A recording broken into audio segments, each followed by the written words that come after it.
په هغه ورځ چې کله شپېلۍ پوره شي او موږ به مجرمان په دې حال کې ایثار راولو چې د هغو سترګې به هیبت وهلې رډې ختلې وي. په خپلو منځو کې به پټ پټ ووایي چې په دنیا کې به تاسې اله بلا 10 ورځې تېرې کړې وي. مونږ ته ښه معلومه ده چې هغوی به څه وایي. مونږ په دې هم پوهیږو چې له هغو څخه چې څوک ډېر زیات په احتیاط سره حسابونکي وي هغه به ووایي چې نه ستاسې د دنیا ژوند یکې یوه ورځ ژوند و. دوی له تا نه پوښتنه کوي چې په هغه ورځ به دغه غرونه چیرته لاړ شي.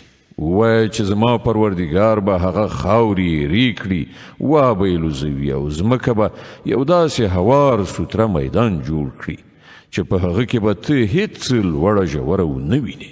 په هغه ورځ به ټول خلک د آواز کوونکي په بلنه سم سیخ راشي، یو بڅری کوږوالی به ونشي ښودلی او غږونه به د رحمان خدای په وړاندې خپ شي. له ډېر ټیټه غږ نه پرته به ته نور هیڅ وانه وري. په هغه ورځ به شفاعت په درد نه خوري مګر دا چې چاته رحمان خدای د هغې اجازه ورکړي او د هغه خبره اورېدل خوښ کړي. الله د خلکو په وړاندې وروسته ټول حال باندې پوهیږي او نورو ته د الله په ارتباط پوره معلومات نشته.